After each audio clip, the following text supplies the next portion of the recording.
What's going on, Shuffle Squad YouTube? I hope you all are having a wonderful day. I'm Vulcan Turtle TCG, and today I'm going to be running over Late Night 73's runner-up list. It's quite an interesting deck, so sit back, relax, and let's get into these cards. So Late Night 73 actually had a very interesting finals. It was Lugia VSTAR versus Eldegoss Control. Now our pilot Canaris, I think they did a fantastic job piloting this list all the way to the finals, and we're going to go over some of the matchups here. Now we do see that there were 5, and yeah, that is 5 mirror matches, which is kind of difficult, but considering the fact that they did win 4 of the 5 matches that they played that were mirrored, was actually really good, considering that there's a lot of stigma when it comes to the mirror match in playing Lugia. So like, I think they did a fantastic job. They took the W against the Regis in round 7, took a huge W against Duraludon Arceus in round 2, which is kind of a nightmare matchup as Duraludon blocks you, but it looks like they did find a way to get through that and take a huge W. And finally, they did see 2 different Mew decks, but the one that they did tie against, they had to play again in top 8 just to get to top 4. So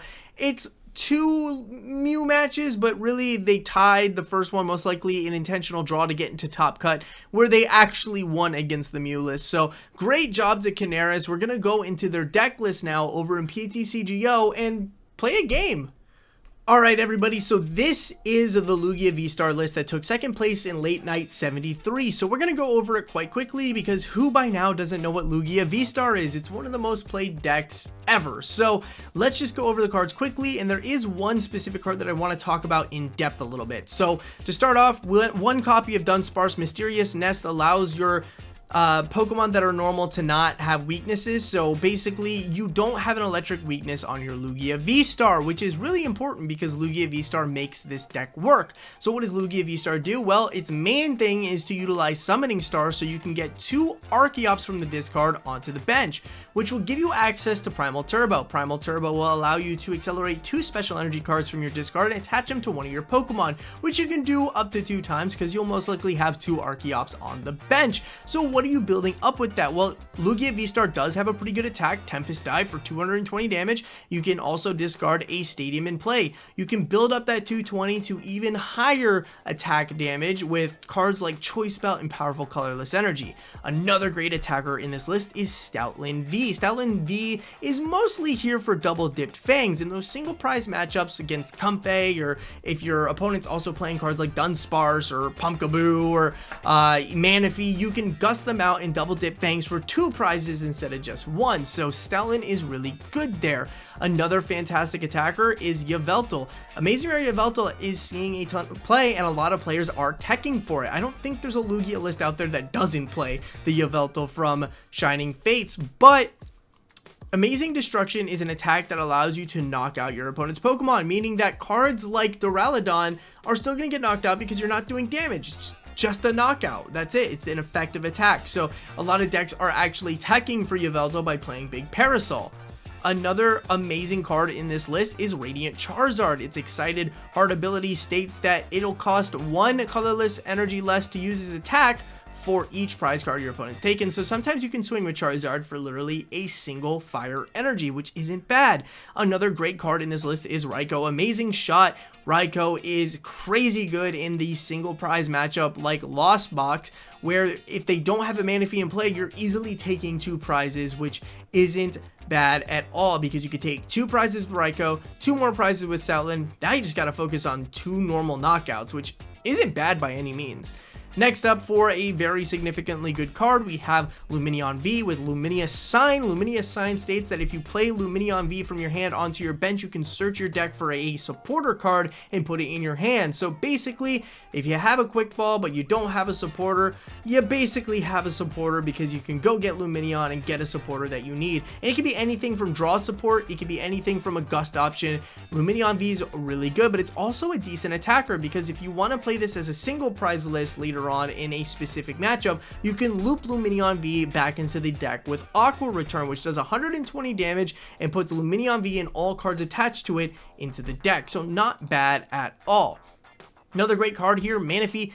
Wave Veil means that your opponent cannot hurt any Pokemon on the bench by attack damage. Now, that doesn't protect you from Sableye because that is damage counters, but it does protect you from something like Raikou, which is doing damage. So Manaphy is really good on protecting cards like Dunsparce, or even protecting really important cards like Yveltal, or not being able to weaken cards like Lugia V STAR if it's on the bench. Your opponent just can only attack the active Pokemon. Next up, we have Pumpkaboo at 1 copy. Pumpkin Pit is a really good ability if your opponent early games a Path to the Peak, because you need to have your Summoning Star online for this deck to really work. So Pumpkin Pit, really good because you can get rid of that Path to the Peak. Really good card there. Oranguru with Primate Wisdom, really good card. You're able to kind of just juggle really important cards from your hand back on top of the deck. So whether it be something like Special Energy so you can accelerate it with Archeops, or putting extremely important cards on top of the deck that aren't useful right now, like the Lost Vacuum, but you know they're going to be useful later. So Oranguru just kind of keeps your hand clean from important cards that you don't need right now and keeps them in the deck for later. So Oranguru, very good card. Now the rest of the list is kind of flushed out as per normal. I mean, you got your 4 line of Evolution Incense here. Play it down, find an evolution Pokemon, usually going to be the Archeops, so you can utilize Quick Ball or even utilize Ultra Ball to throw them into the discard, so that way you can use Summoning Star to bring them out later. Next up, we do have a really interesting split here. Now, a lot of Lugia lists do play 2 Boss's Orders and 2 Serenas, but this list plays 2 Boss's Orders and 1 Serena, and we'll talk about why that is in just a second.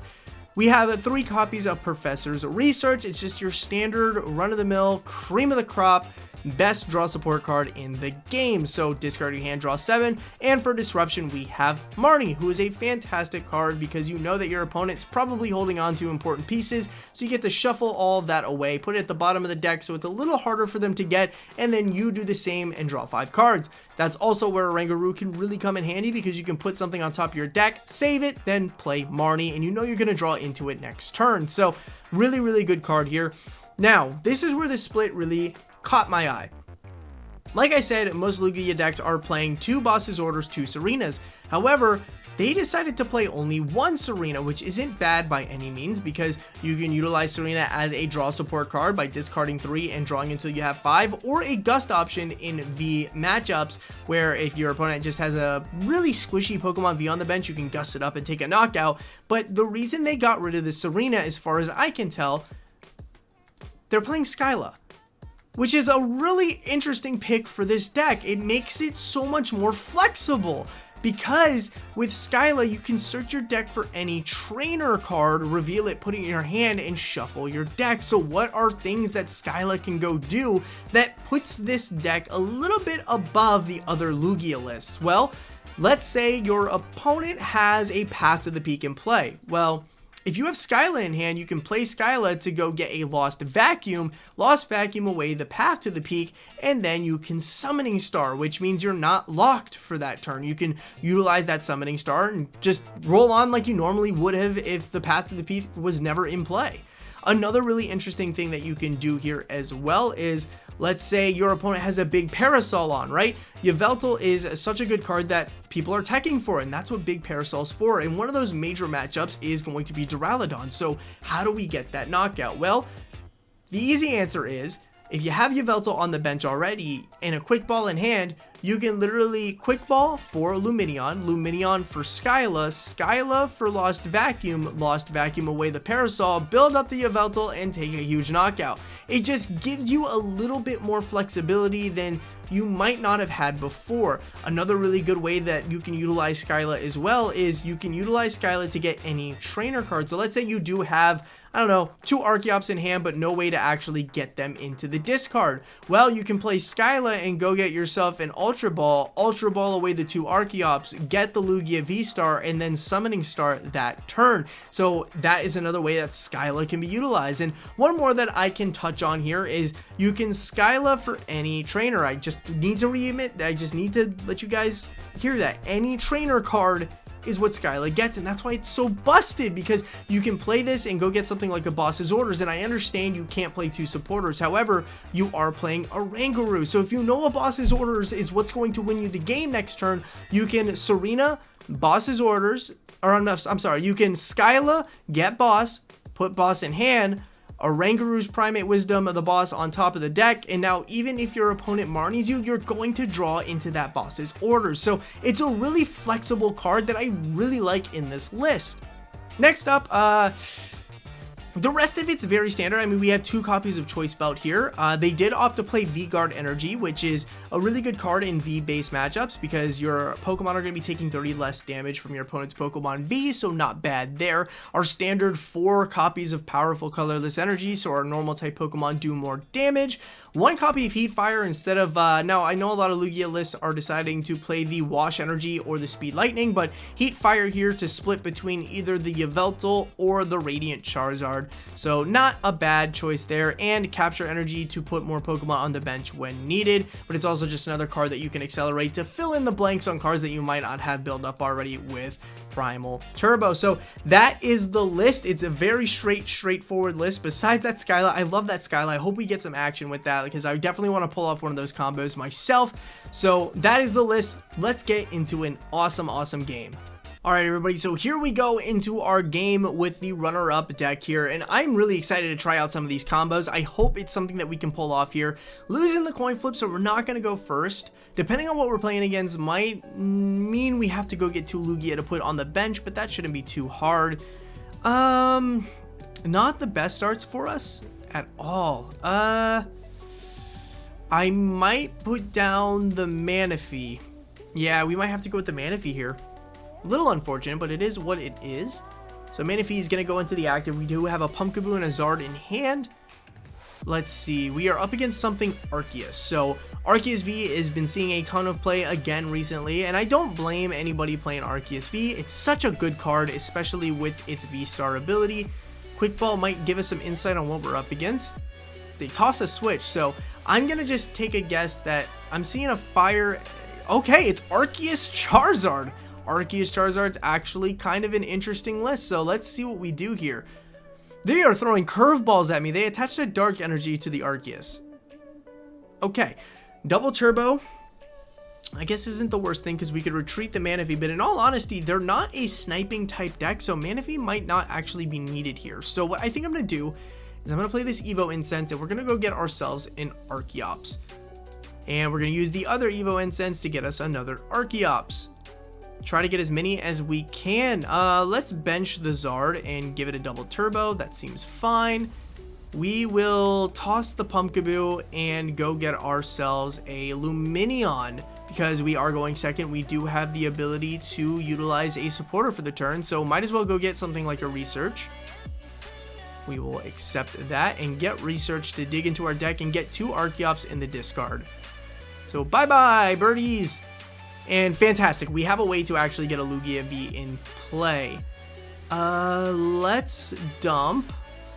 What do we want to get rid of out of this hand, though?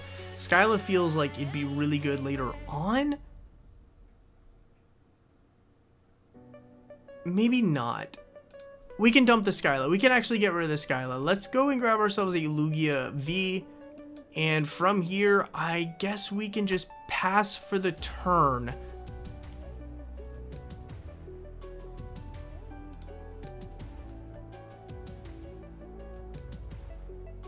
Okay, so let's see what our opponent does next. Now, obviously, they do that. Okay, very well. So Manaphy is definitely going to get knocked out next turn, but we should be able to get a return knockout with Lugia V-Star so long as they don't boss it out. Oh, they're going for the fish. Not my fish. Why? Oh, no. You know what? That's actually fair because they know that they can get a knockout on the Lumineon V even with a double turbo attached, and Lumineon V can do 100 or 240 damage to Charizard. So, you know what? That's fair. It makes sense. Yeah, why not go for it? So, we're going to lose a fish. A little sad about that, but it is what it is. Trying to figure out what my next move should be. Now, we know that we're going to go get the Lugia V-Star. We have the Ultra Ball in hand, so Lugia V-Star is definitely going to be a card that we snag. But then I guess we can just Marnie after that. So yeah, I think that's the play. We're going to go get the V-Star, get a knockout on the Arceus V-Star. All should be good at that point. Then we'll Marnie. We know that they went and grabbed a card, another card off of the Starbirth here, most likely something like a research because they have a very small hand right now, and I doubt they went and grabbed the Evolution for Charizard V.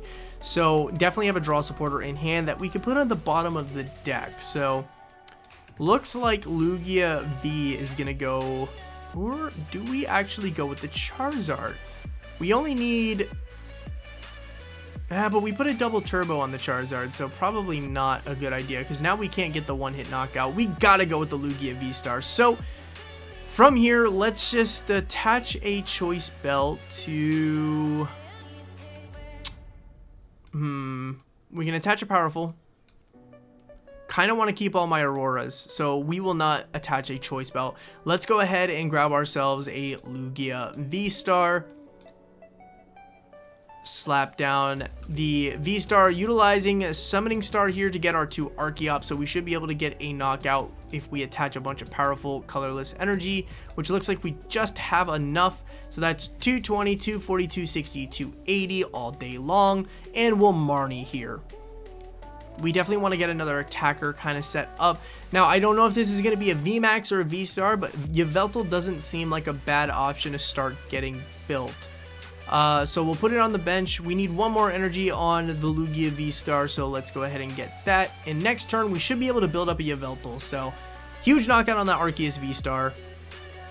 And we get 2 prize cards, one of them being Stoutland, the other one being another Marnie. I don't hate that. I'll be honest with you, I don't hate that. So, what are we going to see here? If it is a Charizard V-Star, we still can get a knockout, no problem. But if it's a VMAX, that's where things are going to be a little scary for Lugia V-Star, because we don't get the knockout, but that's where Yveltal comes to shine, because we can get a knockout by utilizing Yveltal.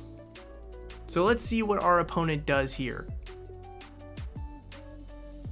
I mean, they're definitely, it's all coming down to like if they play the V-Star or the VMAX. It is the V-Star. We know we swing knockout on this thing, and they do not swing knockout on us, so we don't actually have to do anything but just swing next turn. They did utilize their V-Star already, so they can't use Star Blaze for a knockout. And at most, they can do 230 damage for 3, but they got to get a damage counter on the Charizard V-Star this turn. So I don't see how they're going to be able to pull that off. And it looks like they're just going to be only swinging 130 on Lugia V-Star.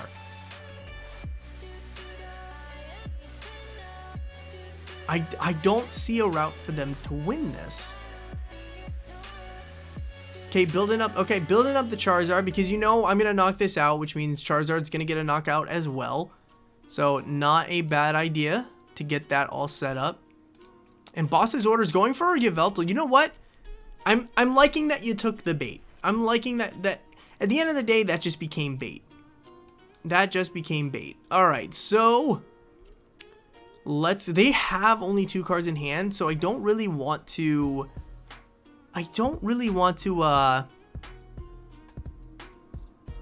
Marnie them. I think what we can do is we can thin the deck out a little bit. Grab ourselves this Archeops.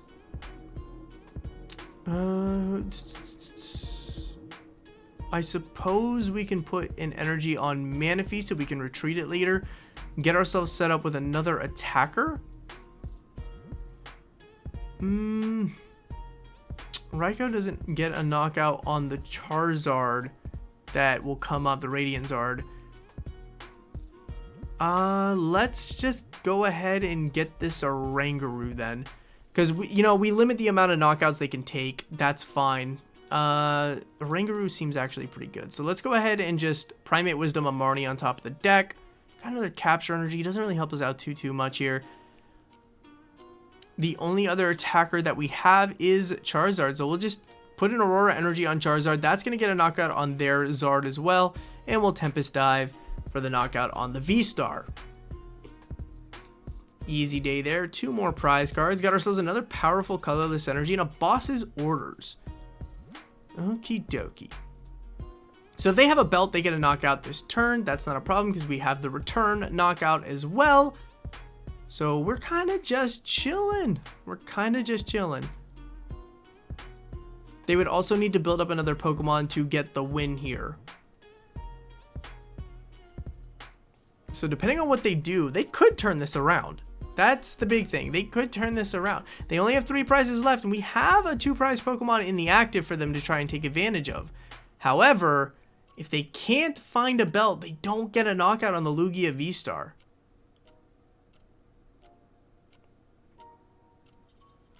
Okay, putting an energy onto the Oranguru.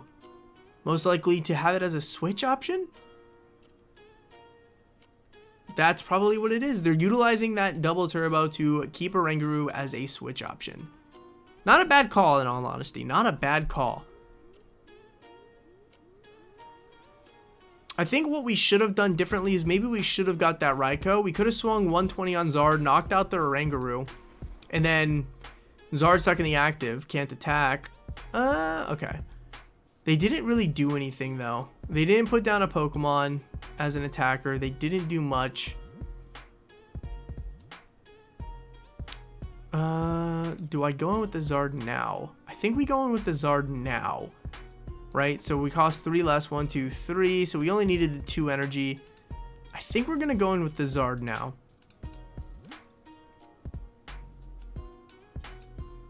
And we'll Combustion Blast ourselves there.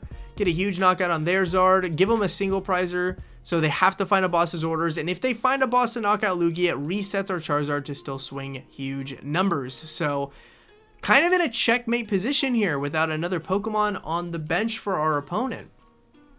There is a Charizard V.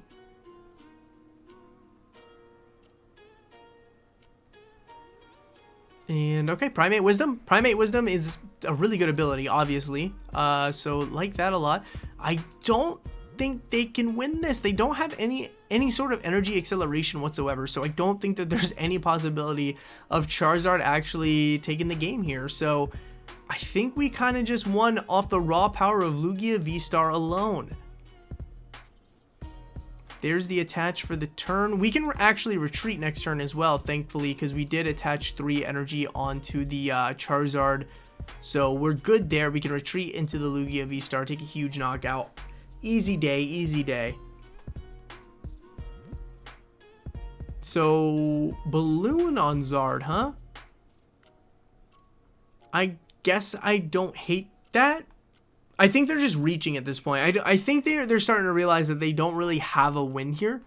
So they're kind of just playing things down as they see fit, which if you're in a real life game, if you see that you have no out, especially if you're in a game where it's best of 3, like you're at a regionals, if you see you have no out, it's game 1.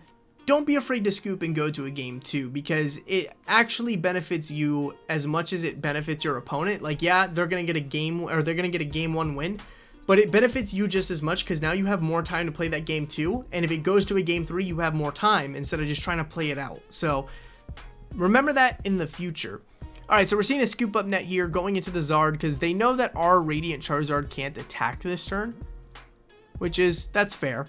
They know that we can't attack, but they also probably realize that there's no win for them here. Because they can't even like claw slash. They need 2 more energy to do so. And they attach return onto the Zard with 1 fire energy already. Another Ultra Ball. I think they're just stalling for time. I'm not 100% sure what they're trying to pull off here. There's a lot of things that they could try and do right now. Like if they just come out of nowhere with a getting the VMAX. Okay. Okay, now I'm pretty sure this Charizard V came down this turn. Yeah, so the VMAX doesn't really help them at all. We can just attach here, do a big retreat, and give the bird the big ol' win. That's what we're talking about. So that was Kitnaris's Late Night 73 semifinal deck. I hope you guys enjoyed. I think they did a great job in Late Night. It was a little sad to see it get the second place because it seems like, you know, Lugia is the B-diff, right? It's the best deck in the format, and sometimes it's hard to believe that it just loses to things like Control, but it does, and it happens. But you know what? I think that the deck is super well built, so congratulations on your second place finish, Kitnaris. If you're watching, awesome job. Everybody else, if you want to play in a late night tournament as well, check out the description you will find a link on all the late night tournaments coming up so you can join the next one, so that way you can also try and win a free trip to Japan provided by the Shuffle Squad. And speaking of the Shuffle Squad, hey, don't forget to like and subscribe to the video. It helps the channel grow, and we want to reach as many players as possible so that way we can help them on their journey becoming Pokemon Masters. So definitely do that. Also in the description, check out our sponsors, which you're going to see an ad reel for here in just a second. So thank you for watching, and I'll see you guys next time. The Shuffle Squad is proudly sponsored by Atlas Collectibles, the best place to buy any trading card game product online. Visit atlastcg.com, and at the checkout screen, make sure to use code TSS12 to save an unbeatable 12% off your entire order. Atlas Collectibles will ship your product anywhere in the world, so make sure you're taking advantage of the 12% savings with TSS12. And if Pokemon is not your thing, don't worry. Go to atlastcg.com and see all the other amazing trading card game products they have there to offer. The Shuffle Squad is partnered with PTCGO Store to provide our community with the best access to Pokemon TCG codes. They have codes available 24/7, instant email delivery, and you can save 5% off by using code TSS5. If you're a YouTube member or Patreon supporter, you'll have access to a special code that gets you 10% off. So what are you waiting for? Use code TSS5 today and save 5% on your next order of codes on any codes available at ptcgostore.com. Are you trying to be the best like no one ever was? Now is your time. Head on over to metafy.gg and search out all our amazing Pokemon TCG coaches, where you can book all sorts of training plans ranging from deck help to full season sessions with your favorite coach. What a great way to up your game. Check out metafy.gg in the description below and take your game to the next level. Challenge yourself against trainers from around the world to compete for the biggest online prizing yet. Are you ready for an unbelievable tournament unlike anything else you've ever seen before? The Shuffle Squad is proud to announce our newest tournament series, the Late Night Event, with an amazing grand prize that's bound to have you excited. Players can compete via play.limitless.tcg.com's online tournament platform every Tuesday to get a chance to earn weekly prizes. And every week, your placement in the tournament is tallied by points based on your best finishes to earn your rank for the Late Night Invitational event. The series will be conducted starting February 7th of 2023 and carry all the way through to the Invitational on July 9th of 2023, where the top players will be rewarded the grand prizing. And the grand prize is a signed jersey and photo op with the entire Shuffle Squad, as well as a fully paid trip to the Pokemon World Championships in Yokohama, Japan. This includes hotel and airfare, whether you're a player or a spectator. Don't forget to check out all the live coverage on our YouTube and Twitch channel of the top cuts of these events for every week. And subscribe so you can get notified where to watch the Late Night Events Invitational, brought to you by the Shuffle Squad. Now get out there and start winning. We'll see you in Japan.